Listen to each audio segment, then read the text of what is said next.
What's up everybody, it's Ginger, and today I'm going to be doing another AMA, going to be answering your questions that you guys have posed on Twitter, and I'm excited to get into it. So, first up, we have @CasperDial asks, are there any types of Melee content that you'd like to see more of? What kind of Melee content would you like to see explored more? And do you think top players could be doing a better job at helping lower/mid-level players improve? And if so, what could they be doing better? So in terms of Melee content that I'd like to see more of, I just want to see more specific educational content. I feel like there's this sort of race to get out these clickbaity things that end up generalizing a concept and boiling it down to this vague sort of amorphous thing that doesn't end up actually helping anybody. It might seem like it helps, and I'm sure that like the newer player is like, oh my god, I can't wait to go beat all those Falcos by power shielding their lasers. And it's like, well, power shielding might help, but I'm sure that this YouTuber that's saying, you know, how to destroy Falco, and then their video is power shield lasers. Like, that's just not that good to me. More types of content I'd like to see explored more. Something that I think that I do, and I haven't seen other people do, just kind of compilations of their tournament runs, and I really don't see other people doing this. And there are quite a few people that get pretty deep in tournament runs, and I think that if they had a dedicated editor, I think that it's just free content, and I think people have really been digging what I've been putting out, so I think that a lot more people can kind of jump on that. And then do I think the top players could be doing a better job at helping lower/mid-level players? Yeah, absolutely. The problem is, a lot of the top players do stream, which is nice, and you can sort of go to them for advice, but sometimes they don't keep up with the chat interaction, and sometimes they'll answer your questions on Smashboards, and sometimes they'll reply to a Discord DM. But in all reality, I think that they could be putting out more content that I think is a little bit more educational or accessible to the newer players. Like I said, kind of explaining more specific interactions could be really cool, because people try to generalize, like I said, but at the end of the day, there's no shortcuts in Melee, and I think kind of a top player explaining that to a lower and mid-level player is really valuable. So yeah, I think that maybe they could play against their subscribers a little bit more or something, but in all reality, that's very time-consuming. So it's tough, but yeah. @SSB Magi asks, what's one of your favorite childhood memories? I have a lot of really good memories of going to my cottage, my family cottage up north in Canada, going tubing and riding on the boats and kind of running through the woods and staying in a log cabin.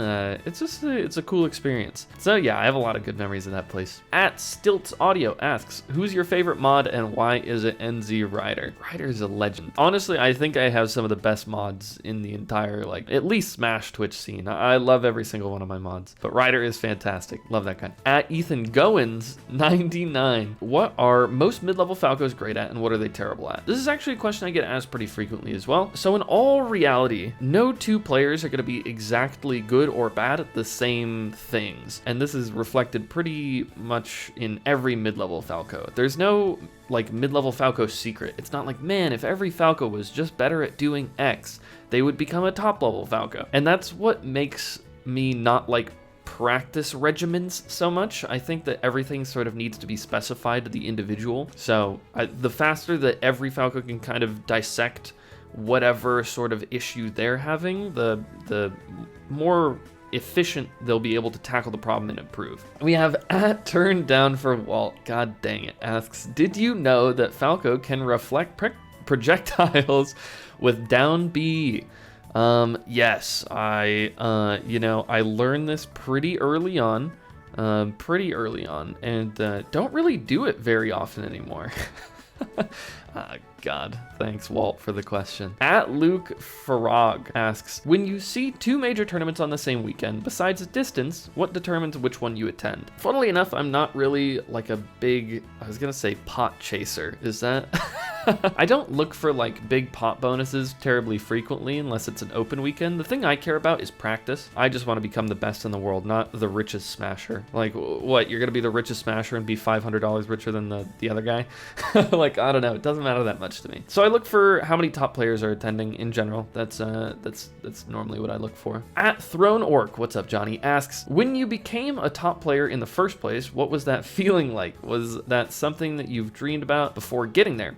There is no one moment where you become a top player. There are some great moments like when you first get on the top 100, or you first place top 50 on a top 100 list, or you beat a top 30 player or something. Those are all sorts of moments where you feel good about your play, but you never say, now I have achieved top player status. So it's really just a steady grind, right? It's not like there was some enlightening big moment for me or anything. But yeah, in terms of if I've dreamed about it before, everything that I've achieved so far, I have definitely visualized in the past and have believed myself to achieve. So yeah, I definitely kind of expected my trajectory to be about what it is, which is nice. At Iota This World asks, how do you view the Melee community, especially now as a top player? Do you think the state of the community, good and bad, is the responsibility of top players? Do you think that you have a different responsibility as a content creator than, say, Slime, because you're a top player? Man, so there's a bit to unpack here. What do I think about the Melee community?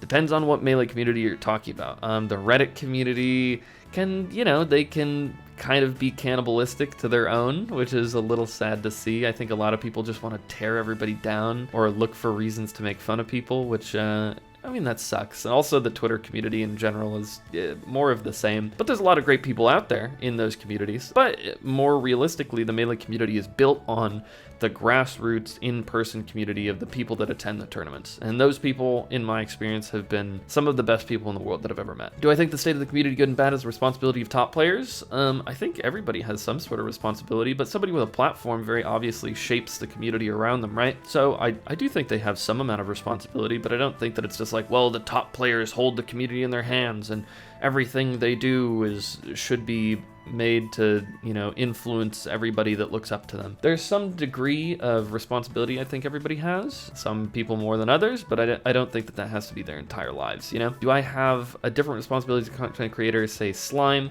because I'm a top player? No, I really just think it's anybody with influence. I don't think that because I'm a top player, I think that I'm more influential than somebody that has a similar amount of followers or more followers than me. I think that whoever has a platform of followers is going to influence that platform of followers. At Pound SSB asks, sup Avery, any recommendations for someone to get custom tournament modded GameCube controllers? Also, if possible, from the modders you have gotten your controllers from in the past, what are the biggest advantages of each? Very recently, I have been going to Battle Beaver Customs, and I've had a really good experience with them. You know what? Why am I answering this question? Casper, I know you're not going to include my answer if I mention Battle Beaver Customs. At Russell Rasden 20 asks, if you weren't a professional gamer, what would your profession be? What stuff were you interested in childhood except gaming? So I was a music major in college, and I would probably be some struggling musician, probably not doing very well. I don't know, maybe I should believe in myself a little bit more. But yeah, I went for music education. I wanted to be a music teacher, and then found out that music teaching isn't really what I thought it was, which is a little disappointing, so I stopped doing that. But I'd probably try to make my own music and make it as a musician in some sort of solo project or a band or something. But yeah, that's my other big passion. At No De Status Quo asks, what have been the 3 things you're most proud this year when it comes to implementation in your Falco play? I think I've been finding kind of new counter meta solutions to some regular situations. Kind of trickier ways to deal with Marth and actually land big openings on him has been one. I think I've put a lot of attention into playing the Falco Ditto a little bit more carefully. Carefully not necessarily meaning more defensively, but just picking my spots a bit better, which I think is important. And outside of that, I think that I've also improved a lot about playing against Falcon in general, but I guess I would say a little bit more specifically edge guarding Falcon. I kind of have a better idea of how that process goes in my head, and I'm able to recognize it more quickly as it comes up in game. At None Ya Business asks, how do you go about rewatching your sets for improvement, and how do you recommend choosing which sets should be prioritized for review? Should I rewatch all my sets? Just my losses? Thanks, love your content. So watching sets back for improvement, I think you can watch your losses, I think you can watch your wins, I think you can watch close matches, I think you can watch blowouts. The purpose is, I think that you should pause every time something meaningful happens. Whether this is a meaningful hit, or if it was an edge guard, or something that led to a kill, all of these things are important. And when you pause, you can ask yourself why that thing happened, but you can also ask yourself, what could I have done to prevent that thing from happening? What could I have done instead? All of these questions are good things to ask yourself anytime you feel as though something meaningful has happened. So try to pay attention to that, and I think you can watch any of those sets. At Heck74 asks, do you think your snare playing ability has helped at all in playing Melee? No, I do think that being good at something and practicing that thing was helpful in understanding what the learning process would be when grinding or practicing anything else. So I knew what kind of dedication it was going to take. I knew how much work it would be, not to like the T, right? But in general, I know what it takes to be good at something difficult, and that is useful. But I don't think snare playing has anything to do with melee. At Mr. Slopez asks, should tier lists be a reflection of potential of characters or their current results? Especially with the most current tier list, it seems that characters are ordered based on whoever happens to be winning the most in the past year. Great question. So I think the tier list should only really be made to like start discussions that could kind of be a little bit more specific in talking about in-game interactions, because I think it's cool. A lot of times that type of stuff actually does inspire those kind of conversations. But conversations I find incredibly boring, or tier lists that I find incredibly boring, are the ones that have to do with current results. If we really just want to make a tier list of current results, you could probably just look at the top 100, figure out the most represented characters, figure out which ones are at the top, and pump out some tier list, and then nobody has to have a discussion about anything. That's just how it is. Those are the results that are happening. There's no debate to be had. Is Mart the best? Well, yeah, because Zane's #1. Okay, GG. At Eyesight asks, maybe you've commented on this or not and don't want to, which is totally fair, but what are your thoughts on the trend of the recent Salt tier list putting you towards the top? Does that feel right to you? I think that, like, if anybody cares about competition and if they care about Melee and they're entering tournaments and sometimes they put themselves out there and they lose, I think everybody's going to be salty. Despite what you've heard, I've seen Zane salty. I have seen Hungrybox salty. I've seen Mango salty. It is quite literally everybody, but I'm very, very open with my genuine emotions, even on the internet. I also enter way more tournaments than most of the top players that you guys are watching, and I put myself out there a lot. So I think that, like, sure, I get salty, and I think that maybe I get a little saltier than most people, but I also enter, like 20 times the amount of tournaments that somebody like IBDW does, So when that's happening, you're bound to see me get upset more frequently than you see a lot of the other players. So just in terms of sheer quantity of salt, I think that, yeah, you could probably be right putting me up there. But I do not think I'm, just in general, when I lose, I don't think the quality of the salt is as high as some of the other people that I've seen. But like I said, you might not know that. At Korn asks, what does it take to have a good defense in Melee? Like, what are the fundamental things a good defense has? First of all, it's like understanding of move prioritization, like what moves you should be using defensively and what positions. And when I say what positions, I'm not only referring to the exact position you're at on the stage, but also your position in relation to your opponent. And then on top of that, I think that reacting properly and understanding what you can react with is very important as well. At DJ Hooker 3 asks, what is the most annoying things that commentators say consistently, either about you or in general? I don't enjoy, and I get that it's difficult to avoid, but I don't enjoy when commentators try to psychoanalyze competitors really heavily. I think maybe like saying maybe this person feels this way is like fine, but a lot of commentators will be like, oh, he's rushing in, you could tell he's mad. And it's like, well, he's probably not mad. I don't know. Most top players have played Melee before. Like they're really not going to have as many severe reactions as the commentators seem to think. But sometimes some of that stuff is true. It's just kind of weird when they sort of place that onto the players. At Kaiser asks, if you erase one color from the world for the rest of time, what color would it be? My instinctual reaction is that I want it to be orange, but then I realize it's kind of my brand and it's my hair and all of that, but orange is just not a good color. Then I would say yellow if it wasn't orange, but that's my girlfriend's favorite color. I'm not gonna take that away from her. I really got nothing for you. I'm sorry, but orange and yellow are just terrible colors if that's what you're looking for. At Smashed Smasher asks, say you brought a top player from the 2006-ish era forward through time. Would they still be competitive with the meta at this point? Depends on what you consider the meta. Would they be able to be competitive with top 10 players? Not even close. Not even close. They get 3 stocked every match probably. But would they be able to compete with some of the lower end top 100? Like, they probably have competitive matches to some degree, especially Mutaking, Mutaking might even be able to beat some of the lower end top 100. And then definitely they could keep up with certain things that happen, or at least like win sets against some people. They're not going to go 0-2 in a net play tournament or something like that. At Noel Patino asks, when at any point were you able to finally convince yourself that you were improving, and how that affected your mindset from then on? So one thing is, like, I try not to be results based. I try to analyze my gameplay for what it is, which is something that's very difficult to do. But this is why I think it's really valuable to have an outside perspective. I get lessons. I've kind of always reached out to people that I trust to know things about Melee to kind of tell me things that I need to work on. And I feel like when you just look at your gameplay and you try to be objective about it, and you also have an unbiased source that takes a look, I feel like you can kind of, without the result, like whether or not it was a dub or if it was an L, I feel like you can look at the quality of the Melee and kind of make some statements about whether or not you're improving. So that's helpful to me. At Stuck in Shine asks, what are your goals in playing? Is there anything you want to achieve before retiring? Loved seeing you, man. You're an inspiration. Well, thank you, and thank you for your question. My goals in playing are to just be the greatest player that's ever lived. That's what I want to leave behind as my legacy. I'm gonna need Melee to live for probably like 6 more years, because in probably a year and a half, I'll be the best player in the world, maybe a year. And then after that, I have to solidify my legacy, right? So it's gonna take a little bit of time. But yep, that's the idea. At Jedi Mike 2003 asks, how has the switch to Slippi affected you and the way you play Melee? It's affected a lot of things. It's difficult because you have less stable connections, obviously, than if you were playing on a CRT with somebody. Sometimes there are ping spikes that mess you up, but at the same time, I have access to consistently playing against a lot higher level opponents more consistently, or different matchups that I otherwise wouldn't have access to. Also, having my VODs very quickly to review in the Slippi replay launcher is really extremely helpful. So I can analyze a lot more quickly, which I consider a way that I train for tournaments. But, you know, not traveling and being cooped up inside all the time, that can kind of affect your mental. So there's a lot of give and take when it comes to Slippi.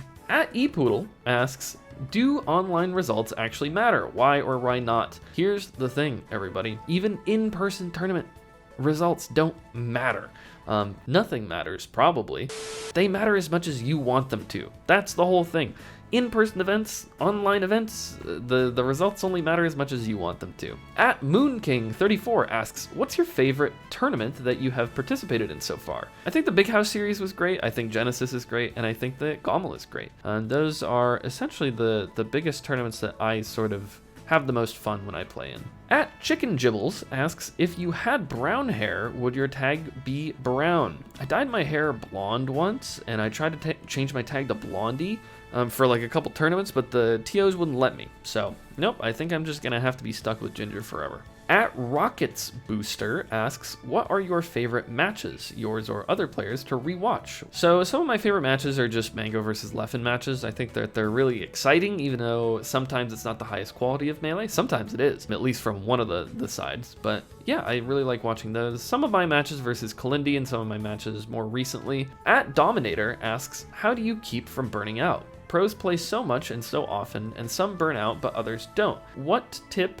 would you give in order to help not burn yourself out of the game? I just think that a lot of people convince themselves they're burned out before they are. Or they have other things in their lives, like a 9-to-5 job or whatever the heck, that's legitimately burning them out, and then they go and play 2 hours of Melee and they're like, well, why are some people able to play 10 hours and I can only play 2? It's like, well, you probably have other things in your life that's kind of burning you out. So yeah, I just think that perseverance, and I think you build up stamina as you practice as well. So don't be afraid of pushing your limits a little bit to help yourself kind of gain mental calluses in terms of building stamina. At Mouse asks, can you show me your controller?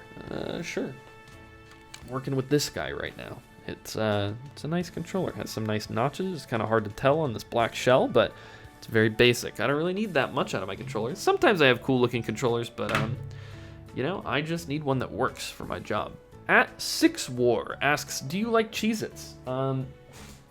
Yeah, got an open box of Cheez-its right here. So that's weird. At Bonk Smash asks, hey Ginger, will you do another Ginger explains Road to Rank 1 when Ranked comes to Slippi? Yeah, I absolutely plan to. I think I'll pretty easily get Rank 1 in the world, and I will have a lot of fun explaining while that happens. I'm planning on streaming Ranked like for 10 hours a day when it comes out, so I'm very excited. At Rake Drennis asks, can you explain why people say melee is similar to jazz, and can you give your take on that assertion? Oh, assertion. Let me start over. I can't read. At Raked Rent. And you need to understand that I'm actually a 4-year-old. I said Rake Drennis last time, didn't I? Okay. At Rake... I did it again. At Rake Drennis asks, can you explain why people say melee is similar to jazz, and can you give your take on that assertion? I think it's a little silly. So this is a fun one to answer. So I think that the people that say melee is like jazz are either 1, bad at jazz, 2, bad at melee, or 3, bad at both. I have not met anybody who is good at melee and good at jazz that would think that they are like similar or that they're the same in just different forms or something like that. I don't know. So people say that jazz is all about being free and, you know, improv, and people are like, well, melee just, it's so creative, makes you so free, and you're like improving everything you do. But in reality, that's not really what's happening. And a lot of times in jazz, that's really not what's happening either. Obviously, improvisation is important. Obviously, improvisation is important in melee as well. But yeah, I don't know. I don't think that the two have too much to do with each other. I always say that melee is like mowing the lawn because you have to breathe while you're doing both of them, or else you'll die. Finally, at Butterkicks asks, why did you pick Falco, and if you could, would you go back to where you needed to pick a main for competitive and play a different character, assuming you have the knowledge of the game and the tech that you did back then? Falco is the coolest character in the game, the most fun character to play, and he's also the best character in the game. So if I picked a different character, I'd be a gigantic Dumbo idiot. So no, I would always stay with Falco. He's my #1 dude. But thank you guys so much for your questions. I very much appreciate it. I hope that you guys have had a good time watching. We'll probably do another AMA in the future, but make sure you guys like, comment, and subscribe, all that good stuff. Ring the bell. Anyway, have a great rest of your day, and thanks for watching. See ya. Get into it.